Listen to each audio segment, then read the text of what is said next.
আসসালামু আলাইকুম। তো এসএসসি পরীক্ষা ২০২৬ এর রেজাল্ট দিয়ে দিয়েছে। তোমাদের মধ্যে অনেকেই কন্টিনিউয়াসলি আমার YouTube চ্যানেলে প্লাস Facebook এর পেইজে কমেন্ট করতেছো। প্লাস ইনবক্সে নক করতেছো তোমরা।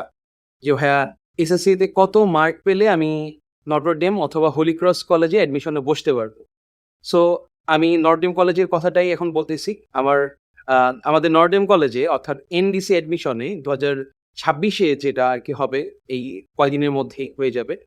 সো এটাতে তোমাদের একটা শর্ত আছে। শর্তটা হচ্ছে তোমাদের বিজ্ঞান বিভাগে পরীক্ষা দেওয়ার জন্য ন্যূনতম জিপিএ 5 লাগবে। অর্থাৎ একদম আমরা যেটাকে বলি যে অনেকেই বলে যে হচ্ছে গোল্ডেন এ প্লাস বা গোল্ডেন এ প্লাস এরকম কোনো কিছুই নেই।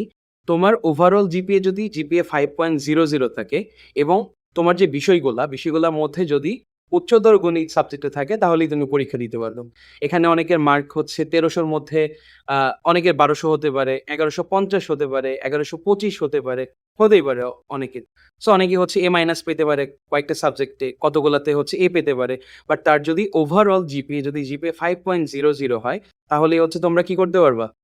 নর্ডেম কলেজের লিখিত পরীক্ষায় অংশগ্রহণ করতে পারবা। হোলি ক্রসের ক্ষেত্রেও same. So same goes for HSC admission test and প্রত্যেকের জন্য অনেক শুভকামনা। জিনিসটা কনফিউশন করার কোনো দরকার নেই। অনেকে হচ্ছে আমাকে প্রশ্ন করেছে, "ভাইয়া আ ভোগী থেকে পরীক্ষা আ তোমরা দিয়েছো এসএসসি বাট তোমাদের তো আসলে ঐরকম সাবজেক্টের মধ্যে উচ্চতর গণিত ছিল না। তোমাদের হয়তো কৃষি বা আদার্স ছিল। সো তোমরা দুর্ভাগ্যবশত পরীক্ষায় অংশগ্রহণ করতে পারবা না।" তো এই পর্যন্তই। সবাইকে ধন্যবাদ। আসসালামু আলাইকুম।